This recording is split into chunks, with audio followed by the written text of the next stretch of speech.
शन्नो मित्रः शं वरुणः शन्नो भवत्वर्यमा शन्न इन्द्रो बृहस्पतिः शन्नो विष्णुरुक्रमः नमो ब्रह्मणे नमस्ते वायो त्वमेव प्रत्यक्षं ब्रह्मासि त्वामेव प्रत्यक्षं ब्रह्म वदिष्यामि ऋतं वदिष्यामि सत्यं वदिष्यामि तन्मामवतु तद्वक्तारमवतु अवतु माम् अवतु वक्तारम् ॐ शान्ति शान्ति शान्तिः।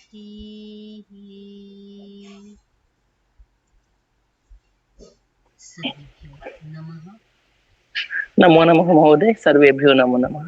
नमो नमः महोदय जी, सर्वेभ्यो नमो नमः।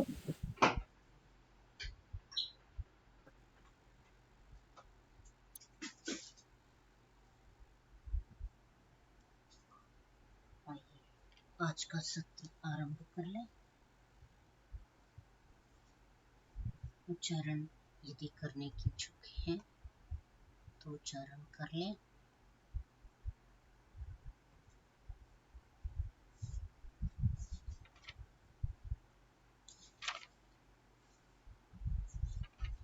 कल हमने यह प्रकरण जो ब्रह्म अर्थात ब्राह्मण क्षत्रिय वैश्य शूद्र, ये जो परब्रह्म परमात्मा से आरंभ हुई, सृष्टि के आरंभ में इनकी उत्पत्ति हुई और कौन कौन इनके देवता हैं, इसके संबंध में कल हमने चर्चा की थी।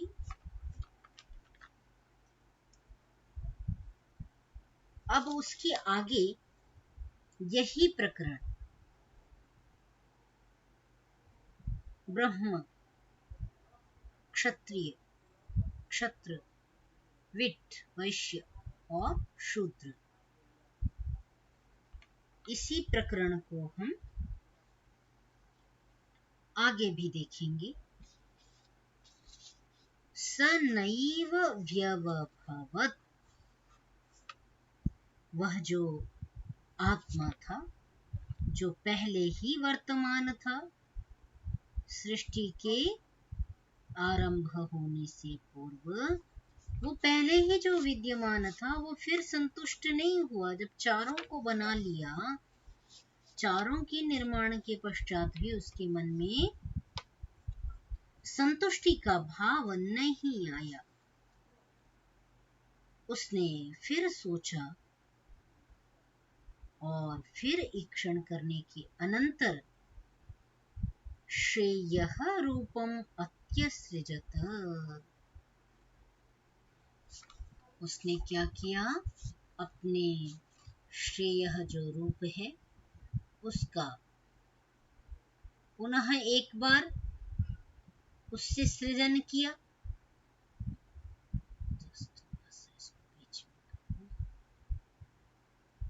ज्यादा ही हो जा रहा है।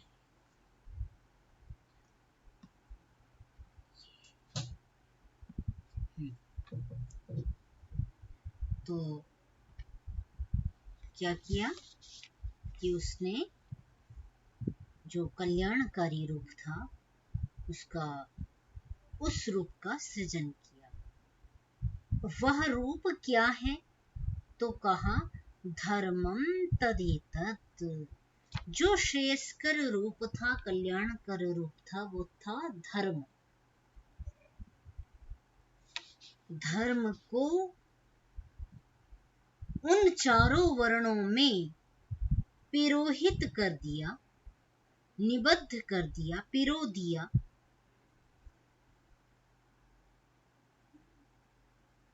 वह जो श्रेयस्कर रूप जिसे मान रहे हैं वो धर्म कहा जा रहा है, कि धर्मम तत् एतत्, वह धर्म है, धर्म था।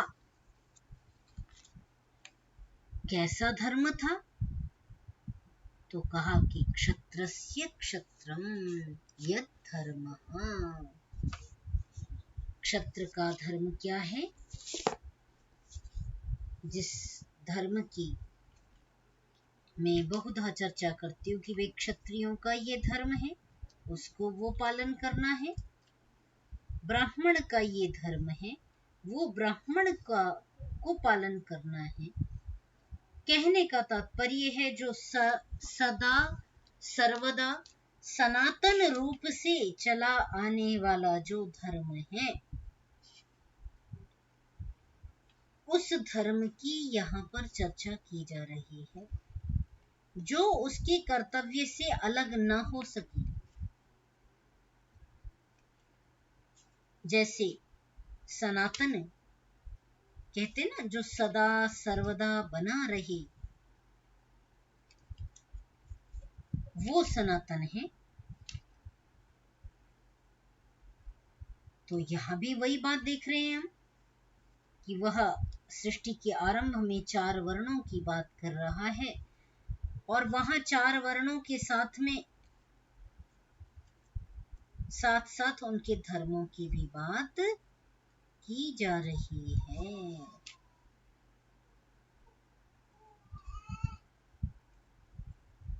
तो कहा क्षत्र धर्म। क्षत्र धर्म के लिए मैंने मनुस्मृति का और गीता का 2 उदाहरण दिए थे। वहां पर दोनों जगह है स्पष्टता के साथ चारों वर्णों के कर्तव्य वर्णित किए गए हैं। तो ब्रह्म का अर्थात ब्राह्मण का क्या कर्तव्य है, उसको सबसे पहले क्या कहा जाता है? स्मरण हुआ, किन्हीं को स्मरण है?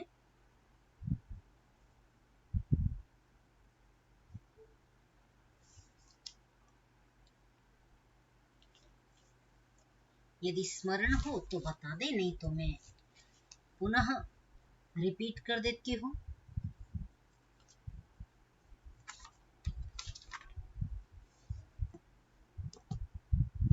नहीं, अध्ययनम अध्यापनम यजनम याजनम तथा दानम प्रतिग्रहश्चैव ब्राह्मणानाम अकल्पयत्। ये मनु महाराज ने बताया है मनुस्मृति में। ठीक है। और जो गीता में है वो 18वें अध्याय का 41 श्लोक संख्या यदि आप निकालेंगे तो आपको वहां पर ये मिल जाएगा। ठीक है।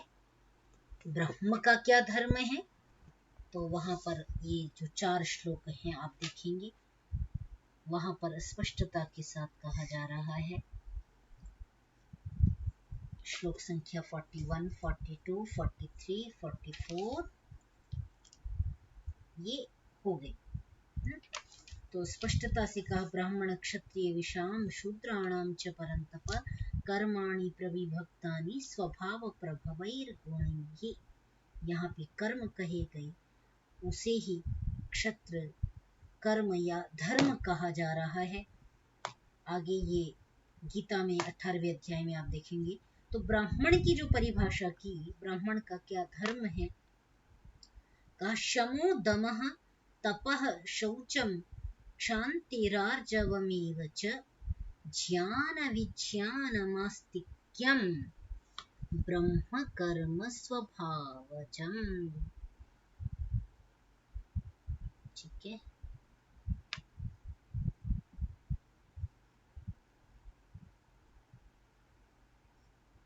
और क्षत्रिय का बताते हुए का शौर्यम तेजः धृतिः दाक्ष्यम युद्धे चापि अपलायनम दानम ईश्वर भावश्च क्षत्रम कर्म स्वभावजम। ये स्वाभाविक कर्म बताए जा रहे हैं, जिसे हम उपनिषद में धर्म शब्द से समझ रहे हैं कि जो यदि क्षत्रिय में ये गुण न हो, ये व्यवहार न हो, तो वो क्षात्र धर्म का उसके अंदर वो क्षत्रिय नहीं कहलाएगा। तो क्षात्र धर्म का पालन करना अर्थात क्षत्रियत्व से युक्त होना ना। तो यही धर्म कहा जा रहा है।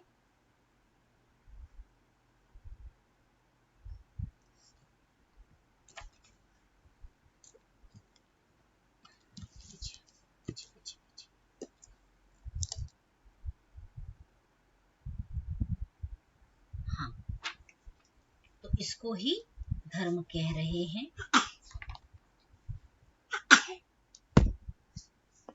क्षत्रस्य क्षत्रम यद धर्म, क्षत्रिय का जो क्षत्र धर्म है उसको ही व्याख्या करते हुए मनुस्मृति ने परिभाषा में निबद्ध कर दिया। उसी प्रकार गीता में भी परिभाषा में निबद्ध कर दिया गया है ना। तो गीता में आप खोल करके देख लेंगे, मनुस्मृति में कहेंगे तो उसका भी पता मैं बता देती हूँ। द्वितीय अध्याय में संभवतः ये वर्ण व्यवस्था का पूरा प्रकरण है, तो उसको भी आप पलट करके निकाल करके अवश्य देख लीजिए, है ना। तो धर्म आपको वहां पर स्पष्ट हो जाएगा।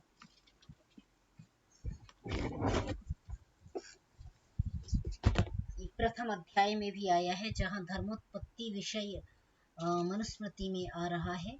वहां पर धर्म कहाँ से उत्पन्न होता है, धर्म के 4 आधार रूप लक्षण करके प्रथम अध्याय में भी इसकी व्याख्या है। और वस्तुतः ये प्रथम अध्याय में ही है, सृष्टि एवं धर्मोत्पत्ति का विषय और वर्ण धर्मों का वर्णन। तो आप प्रथम अध्याय में मनुस्मृति की ये निकाल करके चारों वर्णों के धर्म अलग अलग देख लेंगे, ठीक है।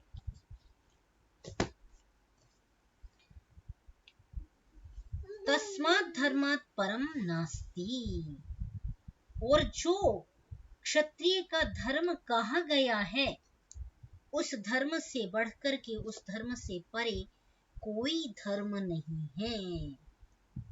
उसका पालन आजीवन करना, जो धर्म शास्त्रों में बताया गया है ना, उस धर्म से बढ़कर के कोई भी धर्म क्षत्रिय के लिए नहीं है। प्रजाओं का रक्षण करना, इच्छा करना, दान करना अर्थात हवन करना और दान करना, विषयों में अप्रसक्ति होना, युद्ध से अपलायन करना, धीरता होना, तेज होना, शूरता होना, वीरता होना, ईश्वर भाव होना, ऐश्वर्य से संपन्न होना, ये सभी गुण क्षत्रिय के कहे गए हैं।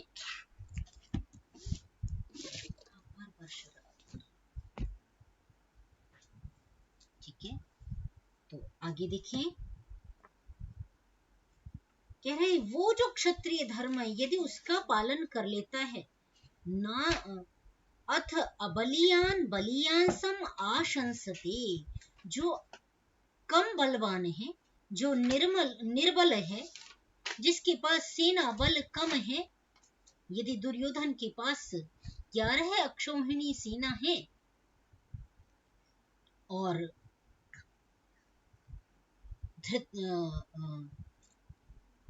युधिष्ठिर के पास केवल 7 ही अक्षौहिणी सेनाएं हैं, फिर भी वो युद्ध के लिए आशंसते आवाहन करते हैं, उसको ललकारते हैं।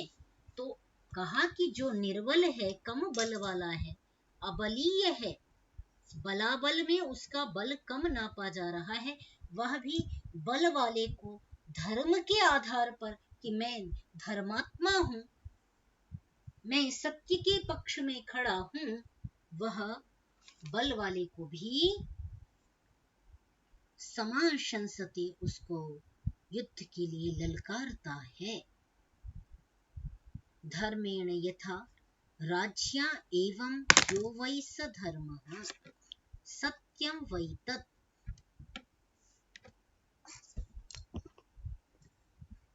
कहा कि धर्मेण यथा राज्ञा एवं यो वै धर्मः, जो राजा इस प्रकार बर्ताव करता है ना,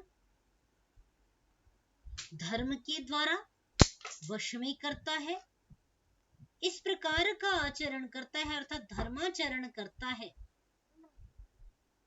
यह वही सधर्म, जो वो धर्म कहा जा रहा है, सत्यम वही तत्, वह सत्य है। तो सत्य और धर्म ये परस्पर एक दूसरे के पूरक शब्द हैं। सत्य कहा जाए अथवा धर्म कहा जाए, ये परस्पर एक दूसरे के अन्योन्याश्रित कह सकते हैं। ये एक दूसरे के पर्यायवाची के रूप में प्रयोग किया जा सकता है। कहा जो धर्म है वही सत्य है।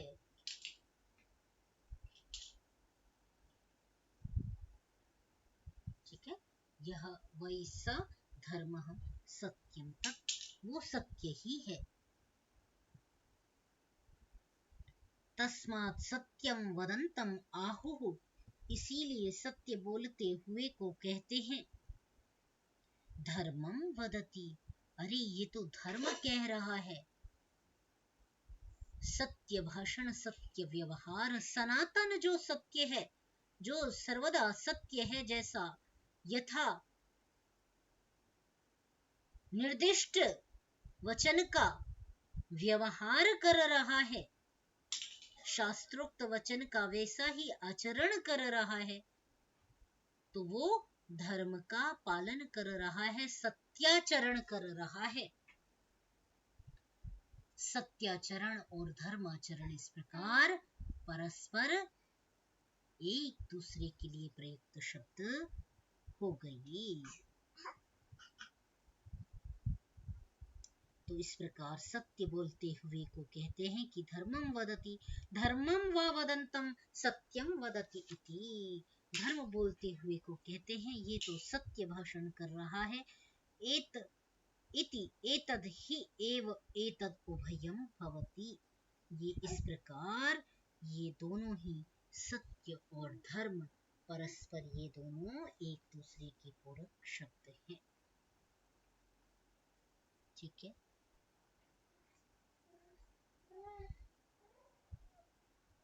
आगे बढ़े।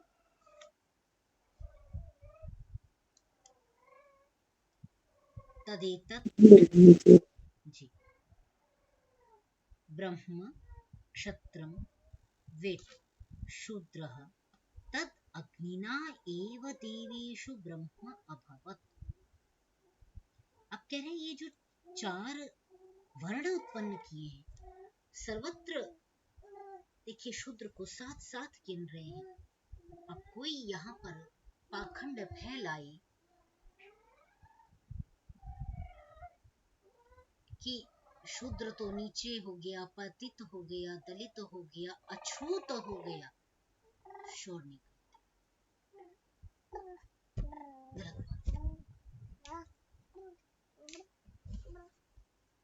तो इस प्रकार यदि कोई भ्रम फैलाता है शास्त्रों के संदर्भ में, या कोई इस प्रकार का मिथ्या भाषण करता है, अधर्माचरण करता है, तो वो कहीं न कहीं सत्य को और शास्त्रों का दर्शन नहीं कर रहा है, शास्त्रों का चिंतन नहीं कर रहा, मनन नहीं कर रहा, वही इस प्रकार का झूठ फैलाता है कि शूद्र तो पतित है, शूद्र तो दलित है, वो अछूत है।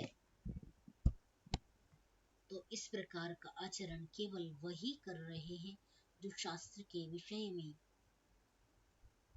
अध्ययन अध्यापन बिल्कुल भी नहीं करते, न शास्त्रों को जानते हैं। स्पष्टता से बारंबार आपने तब से देखा 3-4 बार शूद्र शब्द का उच्चारण हो गया। तदेतत् ब्रह्म क्षत्रम ब्रह्म एव ब्राह्मणः, तो जब जब यहाँ पर ब्रह्म जो संदर्भ आ रहा है वो ब्राह्मण के लिए आ रहा है।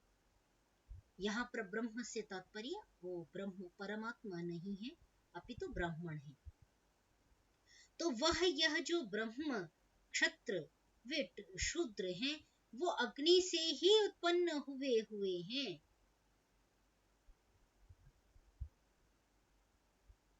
देवेषु ब्रह्म अभवत्, ये जो अपने अपने धर्मों का पालन करने वाले हैं, ब्रह्म ब्रह्म धर्म का, क्षत्र क्षत्र धर्म का, क्षात्र धर्म का, विट वैश्य धर्म का, शूद्र शौत्र धर्म का पालन यदि कर रहा है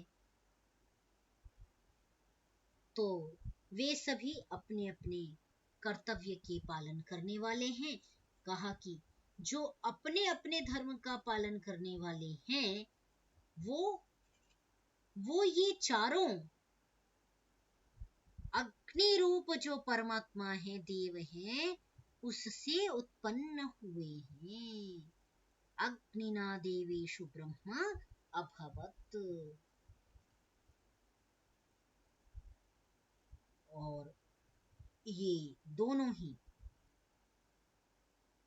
अब आगे कह रहे हैं, इसे देख लें फिर स्पष्टता कर देती हूं कि ब्राह्मणः मनुष्येषु क्षत्रियेण क्षत्रियः वैश्येन वैश्यः शूद्रेण शूद्रः तस्मात् अग्नौ एव देवेषु लोकम् इच्छन्ति। चूंकि ये सभी अग्निदेव से ही उत्पन्न हुए, तो ये जितने भी हैं अपने अपने धर्म का पालन करते हुए, क्षत्र धर्म के द्वारा क्षत्रिय, वैश्य धर्म के द्वारा वैश्य, शूद्र धर्म के द्वारा शूद्र, ये सभी अपने अपने धर्मों का पालन करते हुए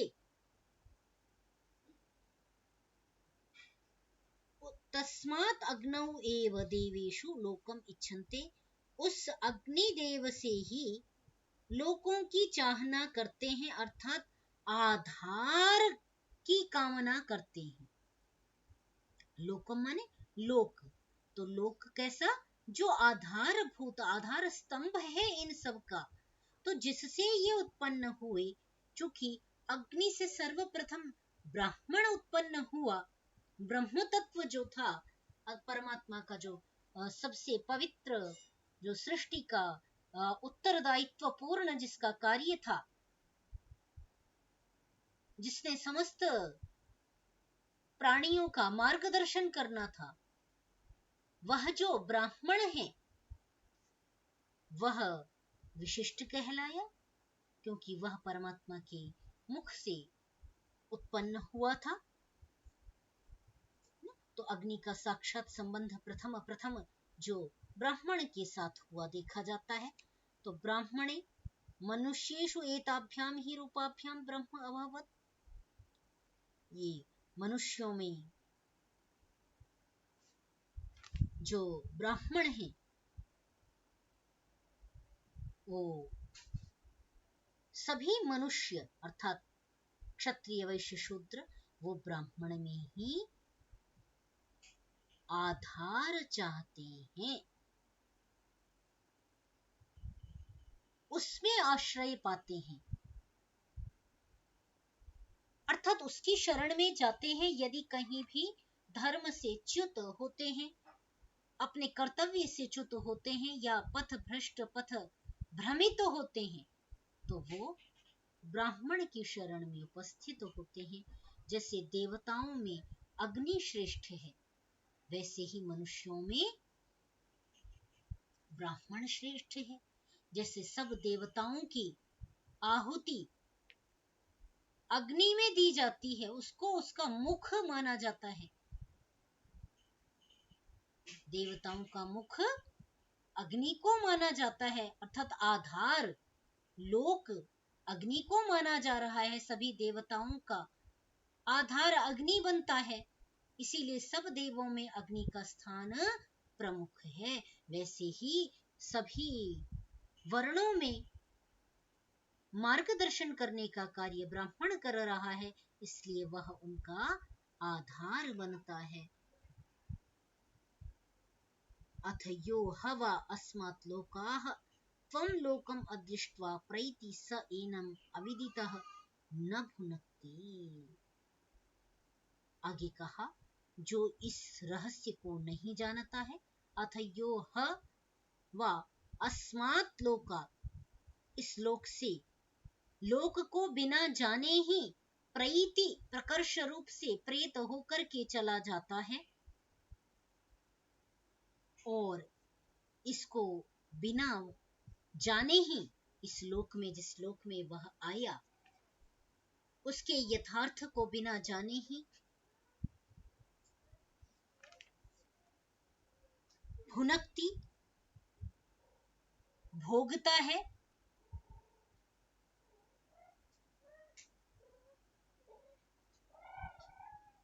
ठीक है। जैसे कहा, वेदः वेदो वा अननुक्तः यद्वा अन्यत् वा कर्म अकृतं यदिह वा अपि अनेवं विद महत् पुण्य कर्म करोति। कहते हैं वो स्थिति ऐसी है जैसे संपूर्ण वेद को पढ़ लिया और उसके अर्थ को नहीं जाना, केवल पारायण मात्र कर लिया ना, और उसके अर्थ को नहीं जानता है, तो उसका कार्य किया हुआ न किए हुए के समान है। अथवा कहा कि अन्यद्वा कर्म अकृतम, जो कर्म वो नहीं जानता है, जिसकी विद्या को वो नहीं जानता है और उस विद्या को नहीं जानता है, उस कर्म को करे तो वो व्यवस्थित नहीं होगा। वो कह रहे चाहे वो खेती ही क्यों ना हो, कृषि कर्म इत्यादि कर्म ही क्यों ना हो, तो वो सही प्रकार से नहीं कर पाएगा। जैसे अभी मौसम हो गेहूं बोने का और उस समय जौ की फसल बो दी जाए, माने धान बो दिया जाए, तो वो उस समय उपयुक्त सही प्रकार से नहीं उगेगा। जो उस कर्म को नहीं जानता है, उसके रहस्य को नहीं जानता है, वह अनेवम विद, जो उसके रहस्य को नहीं जानता है, वो महत् पुण्यम कर्म करोति, यदि वह पुण्य कर्म भी करता है, बहुत बड़ा पुण्य कर्म का आयोजन करता है, अस्य अंततः परिणामम क्षीयते, इसका जो अंतिम परिणाम होता है वो क्षय को प्राप्त होता है, यदि वह उसके रहस्य को, उसके धर्म को, उसके व्यवहार को नहीं जानता है।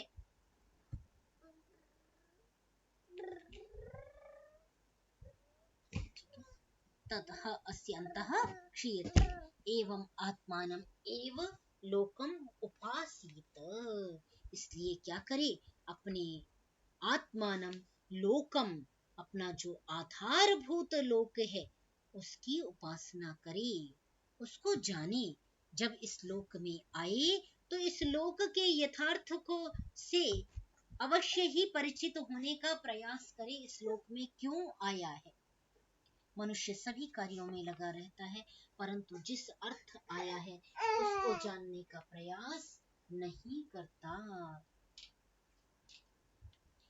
तो कहा कि आत्मानम एव लोकम उपासित, अपने लोक की उपासना अवश्य करे। सह यह आत्मानम एव लोकम उपासते, जो इस लोक में आकर के अपने आधारभूत, ब्राह्मण है तो ब्राह्मण का कर्तव्य, क्षत्रिय है तो क्षत्रिय क्षात्र धर्म का कर्तव्य, वैश्य है तो वैश्य धर्म का कर्तव्य, शूद्र है तो शूद्र धर्म का कर्तव्य, यदि वह जानता है और अपने लोक की उपासना करते हुए संपूर्ण जीवन को व्यतीत करता है, नहीं अस्य कर्म क्षीयते, उसके कर्मों का क्षय कभी नहीं होता।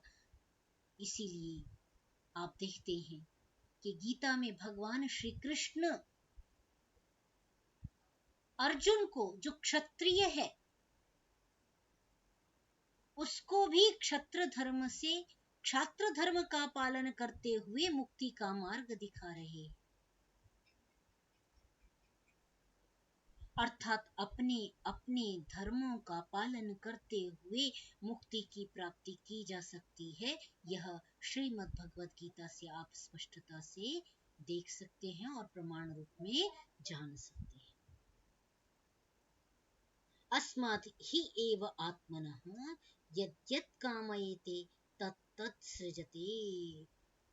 और इस प्रकार जो करता है, जो इस प्रकार का व्यवहार करता है, वह निश्चय से अपने लोकों में जिस जिसकी कामना करता है उसको सृजते, वह उत्पन्न कर लेता है, अर्थात उसकी वह सिद्धि कर लेता है। ऐसा हम कथानकों में भी पढ़ते हैं। पहले 9th क्लास में मणिका लगी हुई थी, उसमें एक पाठ इसी प्रकार का था कि वो स्त्री किस प्रकार उस पक्षी को जलाने वाले साधु की अंतर चिंतन को जान लेती है। तो वो क्या कहती है, कैसे उसने जान लिया? वो एक ही बात कहती है कि वो अपना जो उसका कर्म है, पति की शुश्रूषा करना, उस कार्य को बहुत निष्ठा से निर्वहन करती है। इस कारण से उसने जान लिया कि तुम अभी क्या चिंतन कर रहे हो। तो कहा आत्मनः यद्यत् कामयति, अपना जो जो कर्म है उसको यदि वह निष्ठा से संपन्न करता है तो वह जो चाहता है उसको प्राप्त कर लेता है, उसका सृजन कर लेता है, उसकी प्राप्ति कर लेता है। ठीक, इतनी में स्पष्टता बन सकी। यहाँ पर कोई प्रश्न, विचार, जिज्ञासा आप रखना चाहें तो रख सकते हैं, फिर आगे बढ़े।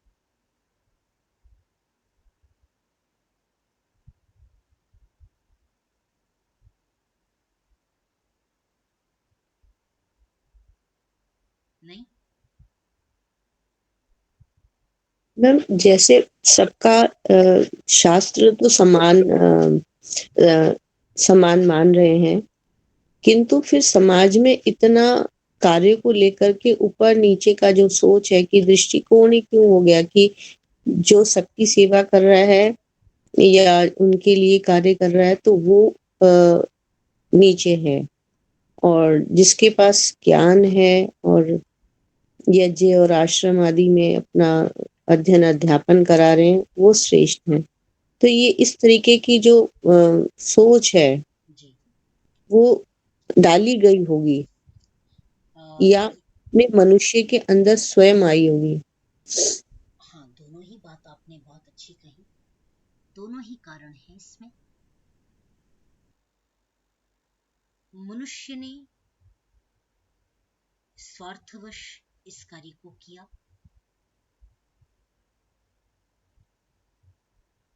जिस समाज ने स्वयं को बड़ा मान लिया कि मैं बड़ा हूं, मैं विद्या दान कर रहा हूं या मैं श्रेष्ठ कर्म कर रहा हूं, तुम क्षुद्र हो, जिस समाज में इस प्रकार का विचार लोगों ने किया, वो विचार डाला गया,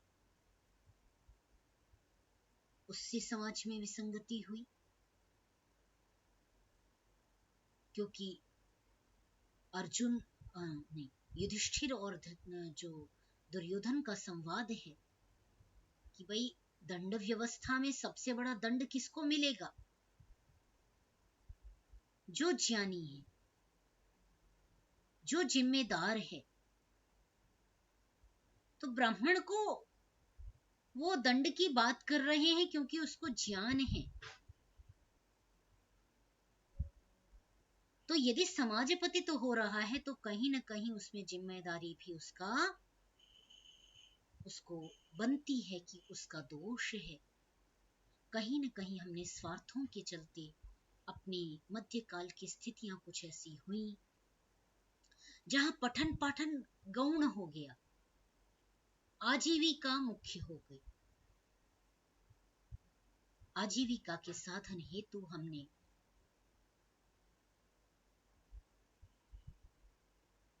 अपना कार्य तो नहीं किया। आज भी आप लोक में देखते हैं ऐसे ऐसे हमारे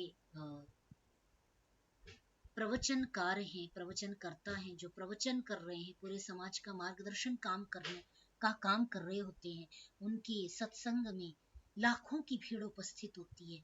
उनसे कहीं वेद का एक मंत्र सुना दें, अथवा कहीं उनसे क्या आपने वेद का दर्शन किया है? लाखों की भीड़ जुटाने वाले वेद का एक मंत्र नहीं जानते। वे समाज की दिशा और दशा तय कर रहे होते हैं। तो वो शास्त्र किसका अनुमोदन कर रहा है हम ये जानते ही नहीं है।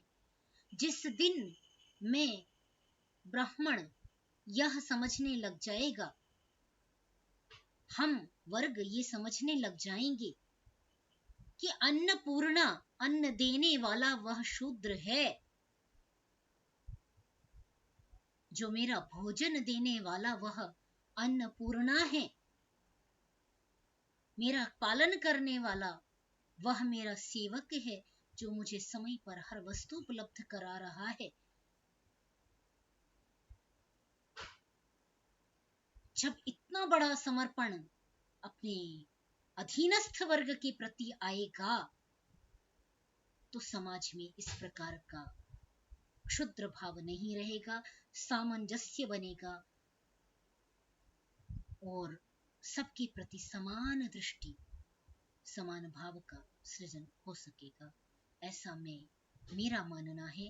परंतु अभी भी ये दोष है, ये दोष अभी भी विद्यमान है, पहले भी विद्यमान था, जिसका कार्य है सत्याचरण को सबको बताना, उसका व्यवहार करना, वो अपनी जिम्मेदारी यथावत नहीं निभा रहा है। वो इस अहम मान्यता में ही, आपने देखा होगा, बहुत ज्यादा ईर्ष्या द्वेष का भाव पढ़े लिखों में ज्यादा है, अपेक्षाकृत अज्ञानी लोगों की। अज्ञानी लोग अज्ञानवशात जो गलतियां कर रहे हैं वो कर रहे हैं, परंतु तिकड़म करना, किसी का दोष, किसी का बुरा करना, किसी के प्रति ऐसा जो चिंतन आप देखते हैं, वो आप जितना पढ़ा लिखा वर्ग होगा, जो मैं इसको प्रेमचंद के शब्दों में कई बार कहती हूँ, प्रेमचंद ने ये अपनी कहानी में लिखा एक जगह कि 4 चोर मिलकर के रह सकते हैं, 4 विद्वान नहीं। ऐसा लिखा उन्होंने।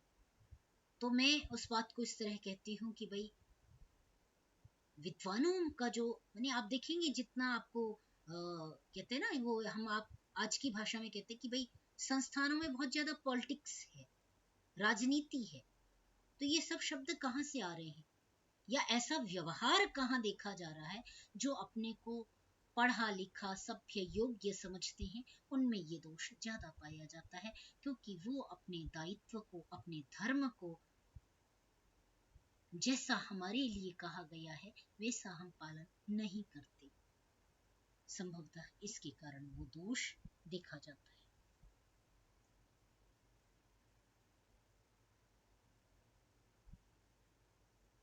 केवल यदि भाषा में मधुरता आ जाए तो संबंध अच्छे हो जाते हैं या हो सकते हैं, ऐसी संभावना है। क्योंकि हमने देखा है कि जब प्रेम पूर्वक आप किसी से बात करते हैं तो धीरे धीरे उनका व्यवहार में बदलाव आता है। किंतु मैंने देखा है कि जो मेड होते हैं उनके साथ मैक्सिमम लोग जो है ना, बहुत अच्छा व्यवहार या अच्छी भाषा का प्रयोग नहीं करते, तू तड़ाके से बोलते हैं। तो लगता है कि ये एक मधुरता या व्यवहार में वाणी का जो प्रयोग है, यदि भली प्रकार से समझ के किया जाए कैसा कितना बोलना है, तो ये समाज में धीरे धीरे करके परिवर्तन आ सकता है। उनको भी बराबर का स्थान देना,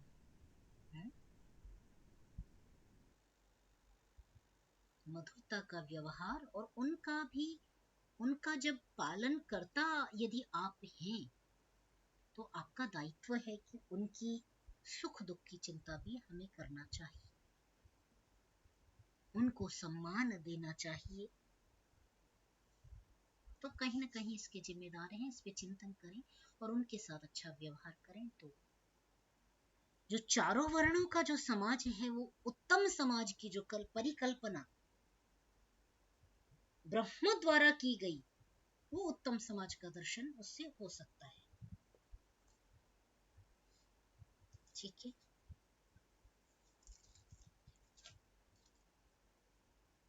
ठीक है, हम आगे बढ़ें। आप सभी सहमत हैं?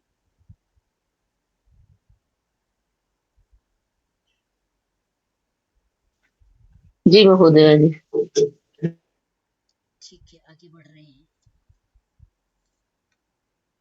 आजकल ओंकार महोदय आपका चिंतन नहीं आ रहा, कहीं व्यस्त हैं या अस्वस्थ हैं?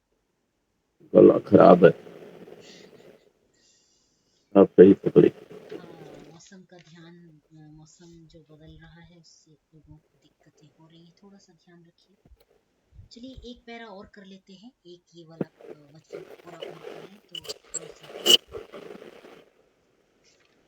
अथ अयं वा आत्मा सर्वेषां भूतानां लोकः स यज्जुहोति यत् यजते तेन देवानां लोकः अथ यत् अनुभूते तेन ऋषीणां अथ यत् पितृभ्यः निप्रेणाति। बड़े सारे धर्मों की बात कर दी यहाँ पर। कह रहे यह जो आत्मा है, जो सबका सभी भूतों का आधार है, लोक है। लोक शब्द यहाँ प्रयोग कर रहे हैं, पर यहाँ लोक का इसी अर्थ में आपको अर्थ जानना है। जैसे ब्रह्म का हम ब्राह्मण अर्थ कर रहे हैं संदर्भ के आधार पर, वैसे ही लोक शब्द यहाँ पर आधार अर्थ में प्रयोग हो रहा है। तो यह जो आत्मा सभी भूतों का, सभी प्राणियों का आधार है, प्राणी मात्र का जो आधार है, स यज्जुहोति यत् यजति, वो जो हवन करता है, अर्थात जुहोती यहाँ पर प्रयोग है, दो शब्द प्रयोग कर रहे हैं, जुहोती और यजति। तो आपको लगता होगा कि भाई यज्ञ करना ही दोनों अर्थ है, नहीं, यहाँ पर भिन्न अर्थ है। जुहोती प्रयोग कर लिया हु दाना दनयोः आदाने चेत्य की, जहां त्याग भाव हो गया, दूसरे के लिए हो गया। यहाँ पर व्याख्याकार ने भी थोड़ा सा भिन्न अर्थ किया है, उससे मैं भिन्न व्याख्या कर रही हूँ, एक बार देख लेंगे। जुहोती जो दूसरे के लिए किया, वो जुहोती है ना। जहां त्याग भाव हुई, इदम न मम, मेरे लिए नहीं है, राष्ट्र के लिए है, अग्निदेव के लिए है, वायुदेव के लिए है, इंद्र के लिए है, सबके लिए है। इदम न मम, जब त्याग भावना हुई तो यज्ञ होती, जब त्याग भाव से मैंने दूसरों के लिए करता है यज्ञ। और यत यजते, यजते पद जो प्रयोग किया गया, यहाँ आत्मने पद का प्रयोग किया गया है। यजते माने स्वयं के लिए, आत्मने पद, आत्मन माने अपने लिए, और परस्मयी पद माने परह माने दूसरे के लिए, तो परस्मयी माने दूसरे के लिए। तो परस्मयी पद का सामान्यतः पहले समय में प्रयोग दूसरे के लिए हुआ, और आत्मने पद अपने लिए चतुर्थी के साथ प्रयोग हो रहा है, अलुक हो गया चतुर्थी का, अपने लिए जो पद प्रयोग किया जा रहा है। तो यहाँ यजते का जो प्रयोग है, ये परार्थ के लिए नहीं है, ये स्वयं के लिए है। तो स्व कल्याण हेतु जहां पर व्यक्ति प्रयास कर रहा होता है, ठीक है, तेन देवानां लोकः, वह उससे, उसके द्वारा वह देवों के लोक को प्राप्त करता है। अथ यत् अनुभूते, जो कहता है नहीं, यत अनुभूते, अनुभूते शब्द जो यहाँ पर प्रयोग किया जा रहा है, इसके लिए मैंने इसका पर्यायवाची शब्द जो मैंने प्रयोग किया था, यहाँ मैंने इससे पहले आपके साथ चर्चा की थी, वो शब्द था अनुशासन, और इसकी चर्चा हमने गीता में भी की थी, यदि आपको स्मरण आ रहा हो तो अनुशासन या अनुभूते, अनुवचन करना, अर्थात शास्त्रानुमोदित वचन करना। अनुभूते जो शास्त्र ने कहा उसके अनुसार उसका अनुसरण करते हुए वेदानुमोदित वचन कहना अनुभूति अनुवचन कहना है। तो जो अनुभूति शास्त्रानुमोदित वचन कहता है, तेन ऋषीणाम अथ यत् पितृभ्यः निप्रेणाति, उसके द्वारा जो ऋषियों का तर्पण करता है, जैसा शास्त्र प्रोक्त है। ठीक है, ध्यान रखेंगे, जैसा शास्त्र प्रोक्त है वैसे ऋषियों का तर्पण करता है, पितरों का तर्पण करता है। निप्रेणाति अथ यत् प्रजाम इच्छते तेन पितॄणाम अथ यत् मनुष्यान वासयति, जो प्रजाओं की इच्छा करता है, अर्थात पितृयज्ञ, देवयज्ञ, देवता जो देव हैं उसमें सभी ऋषि पितृ सभी आ जाएंगे, पितृवर्ग। यत् प्रजामिच्छते, प्रजाओं की चाहना करता है, तेन पितॄणाम अथ यन् मनुष्यान वासयति, जो प्रजा की इच्छा करता है, मनुष्यों का वास करता है। अब यहां पर आगे जो कह रहे हैं कि माता पिता की सेवा के पश्चात यत् प्रजामिच्छते माने संतान इत्यादि की चाहना करता है, उससे वो पितृलोक की प्राप्ति करता है। कहने का तात्पर्य है जो ऊपर बात कही कि भाई जो ऋषियों की सेवा माने देवयज्ञ किया तो देवलोक की प्राप्ति करता है, पितृयज्ञ किया, माता पिता इत्यादि जो पूर्वज हैं, अग्रज हैं, उन सब की सेवा करने से पितृलोक को प्राप्त कर लेता है। आगे कह रहे हैं जो मनुष्यान वासयति, जो मनुष्यों को बसाता है, अर्थात जो कोई भी अतिथि है, न तिथि जिसकी तिथि निर्धारित नहीं है, ऐसे मनुष्यों को जो वास कराता है, सभी अतिथियों का सम्मान करता है, वो अतिथि लोक को प्राप्त कर लेता है, मनुष्य लोकों को प्राप्त करता है, माने अतिथि लोकों को प्राप्त कर लेता है। यदेभ्य अशनम ददाति, जो इन सबको अशन देता है, भोजन देता है, किन सबको, जो जितने भी प्राणी वर्ग हैं, आगे कहा उसको व्याख्या कर रहे हैं, वो उससे मनुष्य लोक को प्राप्त करता है। कहा यत् पशुभ्यः तृणोदकं विन्दति, पशुओं को देता है, तेन पशूनां लोकम, यद अस्य पशुओं का आधार प्राप्त कर लेता है, यद अस्य गृहेषु श्वापदा वयांसी आपिपीलिकाभ्यः, अर्थात जो बलिवैश्व देव यज्ञ करता है, सभी आधारित जो उसके आश्रित जो प्राणी वर्ग है, श्वापद से लेकर के कुत्ते इत्यादि से लेकर के पशु पक्षी और चींटी इत्यादि, इन सब का भाग हम बलिवैश्व में निकाल रहे होते हैं। तो जो बलिवैश्व यज्ञ करता है, वह बलिवैश्व देव यज्ञ करता है, वो उन लोगों का माने उनका स्वामित्व प्राप्त कर लेता है, उस आश्रय को भी वो माने उनका स्वामित्व प्राप्त कर लेता है, वो स्वामी बन जाता है। तेन तेषां लोकः यथा ह वै स्वाय लोकाय इष्टिम् इच्छेत् एवं ह एवं विदे सर्वाणि भूतानि इष्टिम् इच्छन्ति तद्वा एतद् विदितं मीमांसितम्। ठीक है, तो इस प्रकार जो जो शुभ काम करेगा, जैसे जैसे लोकाय इष्टिम इच्छे, जिस जिस कामना वाला होकर के जिस जिसकी कामना करता है, जिस जिस लोक का स्वामित्व प्राप्त करने की इच्छा करता है, वह उसको प्राप्त कर लेता है। जो इस प्रकार मीमांसा करता है, माने बारंबार चिंतन करता है इस सत्य का, इस धर्म का, धर्म कहें या सत्य कहें, मैं पर्यायवाची के रूप में बारंबार प्रयोग कर रही हूँ, इस धर्म का जो चारों वर्णों के लिए प्रयोग है या प्राणी मात्र के लिए जो उपादेय है, उनका स्वामित्व प्राप्त करना है, उन लोकों को प्राप्त करना है, तो उसके लिए बारंबार मीमांसा करे, चिंतन करे।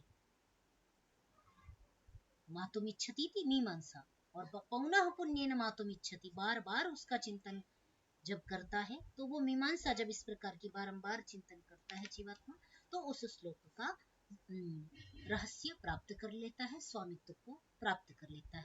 आज के लिए इतना ही। आपका कुछ विचार चिंतन शेयर करना है तो कर सकते हैं।